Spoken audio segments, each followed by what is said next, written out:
Qauli. Alhamdulillah, Bapak Ibu yang muliakan Allah, kita senantiasa bersyukur karena sampai sekarang kita masih bisa menggunakan nikmat Allah.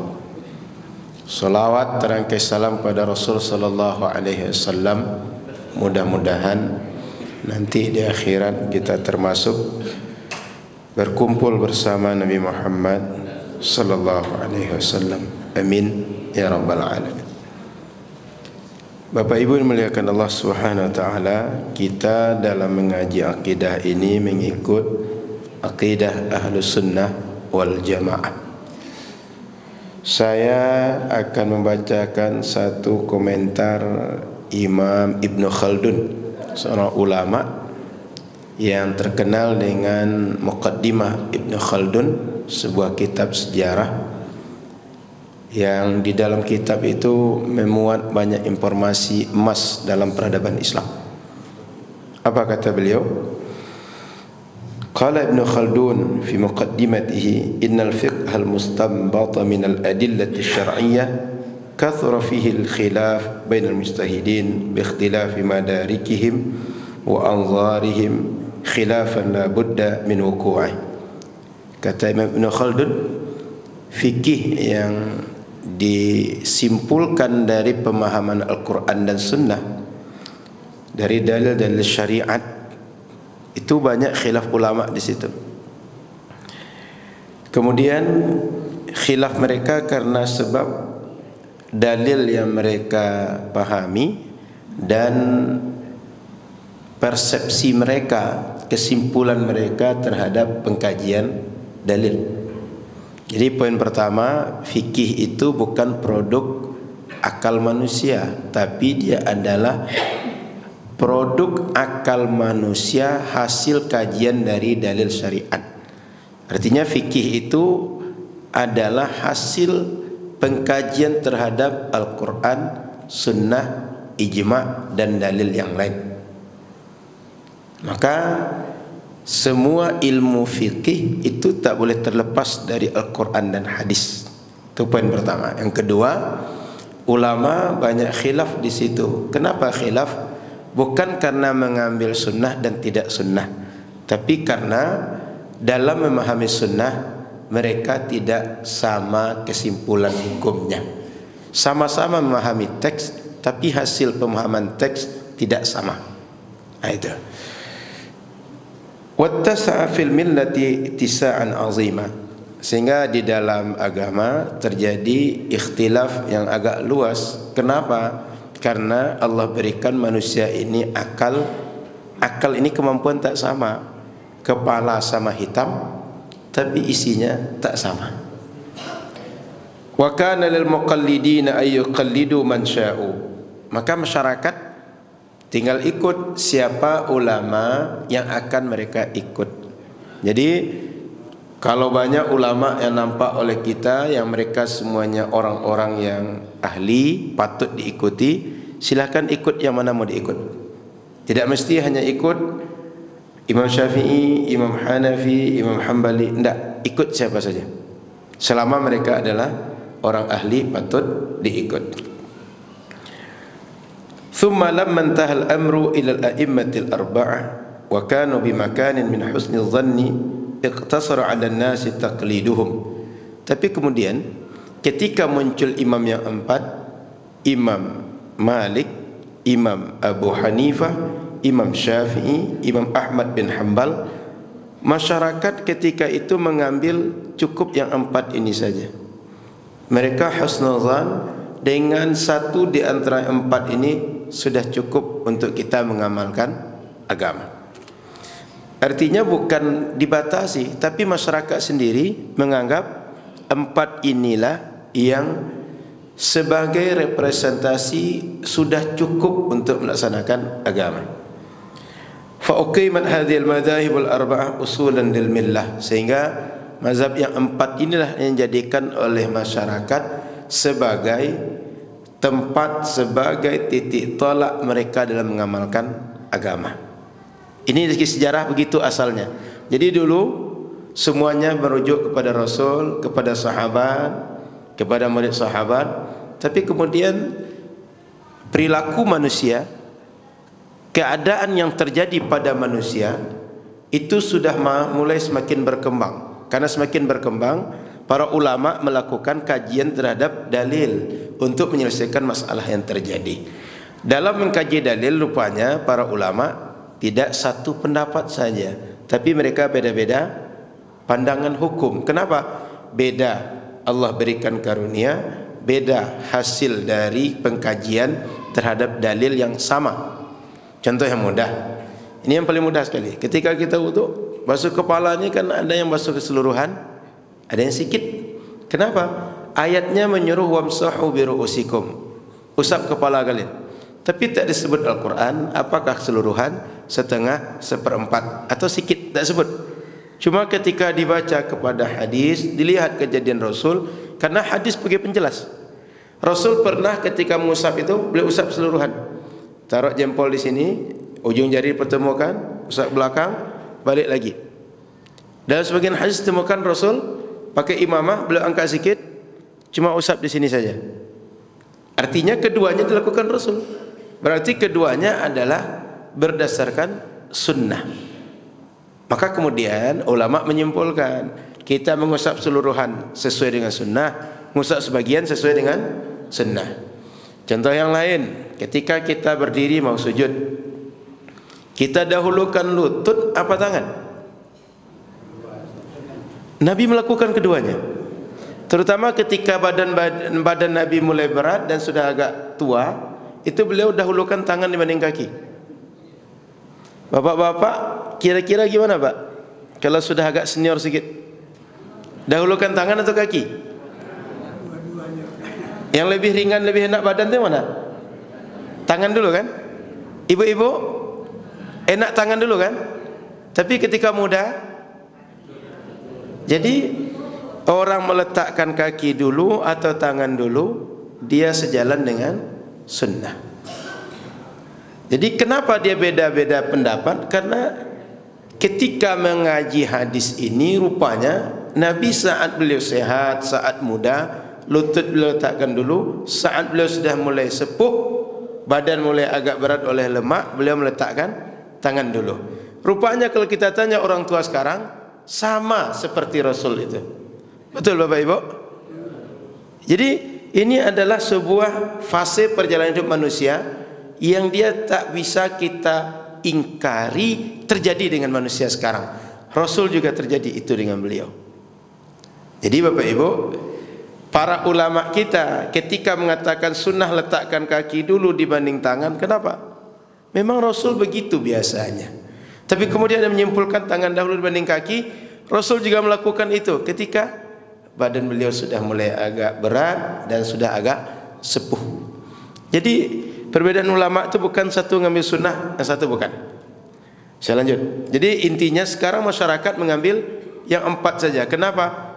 Ternyata dari hasil ijtihad ulama yang 4 sudah dianggap cukup dalam beramal dengan agama, sudah mewakili representasi dalam agama. Wa ma'lumun anna li haula'il a'immatil arba' hazzan awfar fil umur al-i'tiqadiyah wal ahadits an-nabawiyyah wal a'mal al-qalbiyah kama huwa zahirun liman ta'ammala syiaruhum. Dan kita perlu ingat, ulama mazhab yang 4 ini mereka tak sekadar sibuk mengkaji fikih, tapi mereka orang yang juga paham masalah akidah, juga mendalam dalam masalah akidah. Sehingga Imam Syafi'i itu ketika ada murid beliau berdebat di dekat beliau, itu beliau pernah negur, kalian kalau debat tidak usah sejauh ini dalam masalah akidah. Karena kalau kalian dalam akidah itu sempat salah, sempat sesat, bisa keluar dari agama. Tapi kalau seandainya kalian berdebat dalam masalah fikih, kalian tidak akan bisa keluar dari agama. Jadi tidak usah terlalu dalam. Kenapa Imam bisa bicara itu? Karena dia paham akidah, maka bisa nasihati muridnya. Tak mungkin orang tak paham bicara atau menasihati muridnya yang berdiskusi dalam masalah akidah. Sepakat? Karena paham. Wal ahadits an-nabawiyah, termasuk dalam masalah hadis. Imam Syafi'i ini bahkan dikenal dengan Nasirus Sunnah. Imam Malik pengajar Al-Muwatta. Imam Ahmad hafal banyak hadis. Jadi para imam ini sibuk juga dengan hadis, artinya mereka sangat menguasai hadis, juga orang-orang yang menguasai masalah akidah. Wal a'malil qalbiyah, termasuk amal hati. Mereka ini orang-orang yang sangat warak, yang sangat hati-hati setiap apa yang mereka lakukan dalam hidup mereka.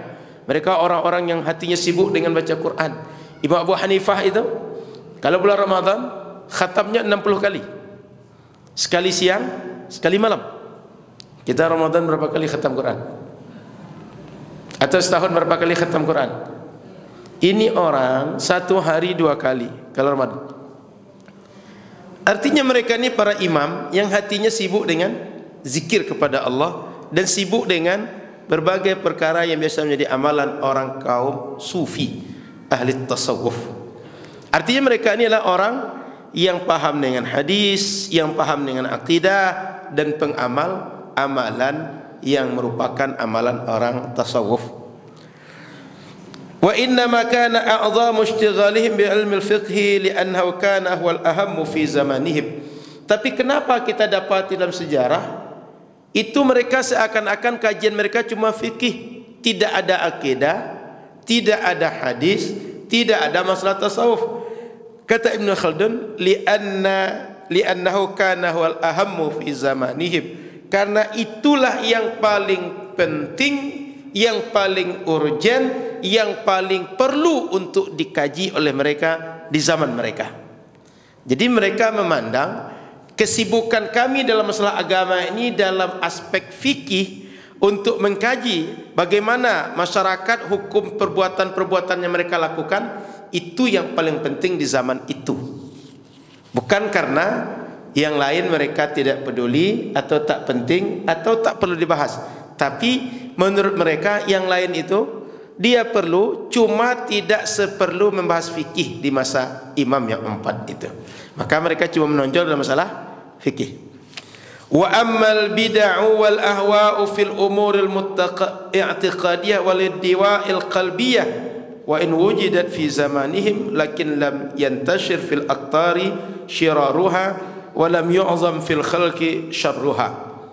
Masalah akidah, bid'ah dalam akidah, kemudian masalah penyakit hati, itu tetap ada di zaman mereka, tapi tidak tersebar luas seperti kebutuhan membahas masalah fikih. Jadi dari dulu agama ini muaranya atau yang menjadi bahasan utama 3 saja. 1, keyakinan atau akidah atau tauhid. 2, amaliyah atau fikih, yang kita buat amaliyahnya dengan badan sehari-hari. Yang 3, akhlak atau tasawuf. 2 di antara 3 ini waktu itu tak terlalu penting dibahas atau dikaji lebih luas. Fikih sangat perlu dibahas lebih luas, maka fokus mereka dalam kajian fikih, sehingga terkenalah mereka sebagai imam dalam ranah fikih saja. Padahal mereka bukan imam fikih saja, bisa menjadi imam dalam hadis, bisa menjadi imam dalam akidah, bisa imam dalam fikih, bisa imam dalam masalah tariqah atau tasawuf atau akhlak. Mulai paham Bapak Ibu? Sama dengan guru kita, kayak guru SD lah. Dia itu guru kelas, semua mata pelajaran bisa dia ngajarkan. Tapi ketika dirujuk dia, kenapa sering membahas masalah bahasa saja atau masalah matematika saja? Yang akan diujikan matematika dan bahasa. Pelajaran muatan lokal nggak akan diujikan di UN. Pelajaran baca tulis Arab Melayu tak akan diujikan di UN. Sehingga kadang-kadang dipelajari sepekan itu cuma 1 jam, tapi yang lain bisa 4 jam, bisa 6 jam. Kenapa? Ada kebutuhan, UN nanti akan diujikan. Ini contoh untuk mendekatkan pemahaman. Wa ba'da haula'il a'immatil arba'ah izdadatil bid'ah wal ahwa'u quwwatan wa intisharan wa tatayar fi aqtaril ardi shirara. Ketika selesai masa imam yang 4 tadi, baru makin meluas bid'ah dalam akidah, dalam masalah-masalah yang terkait dengan tasawuf yang menyimpang. Sehingga fahina idzin qama a'immatud din min ahli al-madahib al-arba'ah lidh-dhubb wan-nidhal amma kanu alayhi min al-aqaid allati 'alayha as-salaf as-salih hatta intaha al-amru ila al-imamain Abi al-Hasan al-Ash'ari wa Abi Mansur al-Maturidi radhiyallahu anhuma. Maka para ulama setelah ulama mazhab yang 4 tadi, pelanjut mereka, murid mereka, itu mulai untuk menjelaskan masalah akidah, membantah berbagai kesesatannya. Begitu juga masalah tasawuf. Mereka mulai untuk mengkaji, membantah dan menjelaskan mana yang sesuai dengan Rasul dan sahabat Rasul sallallahu alaihi wasallam. Sampai akhirnya di masa setelah imam yang 4 itu tersohorlah 2 imam yang utama, 2 imam yang dianggap sebagai rujukan. Imam Abu Hasan al-Ash'ari dan Imam Abu Mansur al-Maturidi. Sehingga beliau berdua ini ikon dalam perjuangan menegakkan akidah Ahlus Sunnah dan membantah keyakinan bid'ah dan berbagai kesesatan dalam akidah. Faqama ahsana qiyamin lidhubbi wan nidhali amma kanu alaihi min siratin nabi sallallahu alaihi wasallam wa tariqihi wa tariqati ashabihi. Lalu 2 imam ini berusaha semaksimal, seoptimal yang mereka bisa untuk mengembalikan umat agar beramal sesuai dengan Rasul dan sahabat. Jadi di masa imam yang 4, permasalahan akidah dan masalah mengikut hawa nafsu yang keluar dari Al-Quran dan Sunnah, keluar dari cara Rasul dan sahabat, belum muncul. Setelah mereka berkembang luas, mulai umat diributkan, dirumitkan, mulai dirisaukan dengan masalah ini. Maka muncullah imam-imam setelah itu. Di antara yang terkenal di antara banyak imam, 2 imam, Abu Hasan al-Ash'ari dan Imam Abu Mansur al-Maturidi. Fal awwalu ala madhhabil Imam Syafi'i radhiyallahu anhu. Imam Abu Hasan al-Ash'ari kata Ibnu Khaldun bermazhab Syafi'i. Wa tsani ala madhhabil Imam Abi Hanifah radhiyallahu anhu kama sayati. Yang kedua Imam Abu Mansur al-Maturidi bermazhab Imam Abu Hanifah atau Hanafiyah. Wa nala bidzalika makanan min husni dhanni 'inda an-nas faktafau bimadhhabihima wa saru ta'ifataini asy'ariyah wa maturidiyah. Masyarakat kemudian ketika dalam masalah akidah mencukupkan mengikut 2 imam tadi, sehingga umat ini menjadikan 2 imam ini sebagai rujukan mereka.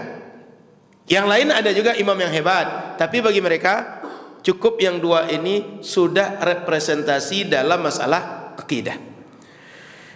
Maka umat kemudian menjadi satu Asy'ariyah, yang kedua Maturidiyah. Asy'ariyah ini maksudnya apa? Pengikut Imam Abu Hasan al-Ash'ari. Maturidiyah pengikut Imam Abu Mansur al-Maturidi. Sama dengan Syafi'iyah, pengikut Imam Syafi'i. Malikiyah pengikut Imam Malik. واختصت من بين سائر المسلمين في عرف أهل العلم باسم أهل السنة والجماعة تمييزا لهما من المعتزلة وغيرهم من سائر أهل البدع والأهواء. Lalu mereka yang 2 ini dikenal dengan sebutan Ahlus Sunnah wal Jamaah untuk membedakan inilah yang sesuai manhaj Rasul dan sahabat daripada kelompok-kelompok bid'ah yang saat itu ada Mu'tazilah, yang saat itu ada Qadariyah, Jabariyah, Murji'ah, Hasyawiyah, Karramiyah, ada Syiah, ada Khawarij. Jadi untuk membedakan kelompok-kelompok yang sesat yang sesuai dengan Rasul dan sahabat ini disebut dengan Ahlus Sunnah wal Jamaah. Walamma kana ahlul hadithi wa ahlul tasawufi lam yukhalifu al-asyair wal maturidiyah dakhalu aidan tahta hadzal ism. Di zaman itu para ulama hadis dan para pengamal tasawuf itu mereka dalam masalah akidah tak berbeda dengan 2 imam ini, sehingga mereka pun disebut dengan Ahlus Sunnah wal Jamaah. Ani Ahlus Sunnah wal Jamaah kama sayati. Jadi maksud beliau waktu itu orang tasawuf, ulama hadis masuk Ahlus Sunnah wal Jamaah. Sehingga kalau disimpulkan dari Ibnu Khaldun tadi, yang dimaksud Ahlus Sunnah wal Jamaah dalam masalah akidah kalau mengikut Imam Abu Hasan al-Ash'ari dan Imam Abu Mansur al-Maturidi. Yang kedua dalam masalah fikih kalau mengikut mazhab yang 4, Yang ketiga, para ulama tasawuf yang masih lurus ahlu sunnah. Yang keempat, para ulama hadis yang sepakat dengan dua imam tadi masih ahlu sunnah wal jamaah. Jadi 4 kelompok ini: ahli fikih, ahli tauhid, ahli hadis, tasawuf. Yang 4 ini kalau sejalan dengan Imam Abu Hasan dan Imam Abu Mansur, mereka ahlu sunnah wal jamaah.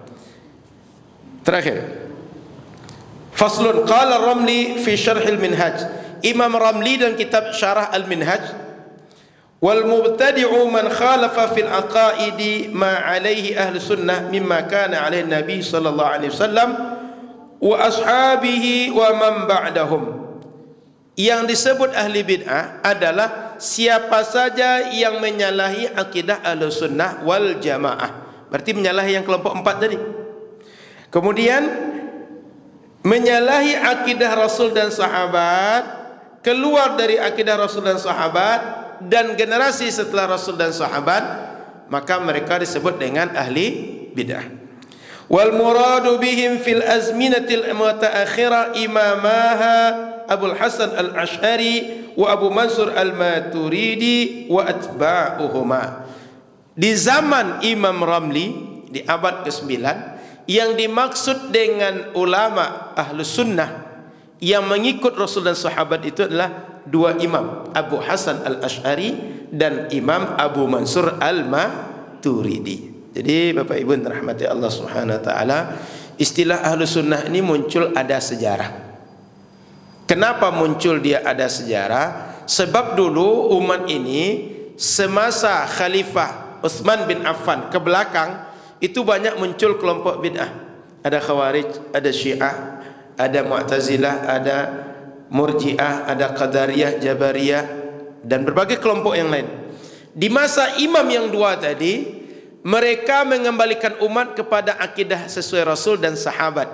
Lalu dikenallah mereka dengan berakidah sesuai Rasul dan sahabat dan disebut dengan ahlu sunnah wal jamaah. Itulah pertama muncul istilah ahlu sunnah wal jamaah. Sebelumnya tak ada istilah ahlu sunnah wal jamaah. Sebelumnya istilahnya saya muslim. Sebelumnya istilahnya saya pengikut Imam Syafi'i, saya pengikut Imam Maliki. Cuma itu. Tapi kemudian muncul lagi istilah ahlu sunnah wal jamaah. Kenapa? Karena banyak kelompok bid'ah di masa itu. Supaya umat jelas kita ngikut yang mana nih? Ada 10 rujukan, yang mana mau kita ikut dari 10? 2 rupanya yang sesuai, ikut yang 2, yang 8 jangan. Itu makanya disebut istilah ahlu sunnah wal jamaah. Sehingga belakangan ketika ada orang berbeda dengan kedua imam tadi, itulah yang disebut dengan ahlul bid'ah. Paham Bapak Ibu? Itulah sebabnya di masjid-masjid di Pekanbaru, di Riau, di Tanah Melayu yang dikaji akidah ahlu sunnah wal jamaah. Apa ciri akidah ahlu sunnah wal jamaah? Dalam masalah akidah dia mengkaji sifat 20. Dalam masalah kenabian dia mengkaji bahwa Nabi SAW punya 4 sifat wajib, semua Nabi. Kemudian di akhirat kita mendapat syafaat Nabi. Kemudian di akhirat kita nanti bisa mendapatkan telaga Nabi Muhammad bernama Al-Kautsar. Kemudian termasuk keyakinan kita Nabi Muhammad, dia memang manusia biasa fisiknya, tapi auha ilaihi, dia diwahyukan kepada dirinya perintah langit, diwahyukan kepada dirinya hakam hukum syariat. Jadi Nabi fisiknya memang seperti kita, tapi ada kelebihan di dalam dirinya wahyu. Sehingga Nabi itu punya kelebihan yang tak dimiliki oleh orang biasa. Makanya hati-hati jangan sampai Nabi itu tersebut adalah dia adalah rajul atau rijal, dia orang seperti orang lainnya. Tidak. Rasul itu fisiknya dia tak sekadar orang seperti orang lainnya, tapi dia adalah fisik, zahir dan batin punya keistimewaan dibanding manusia biasa. Paham Bapak Ibu?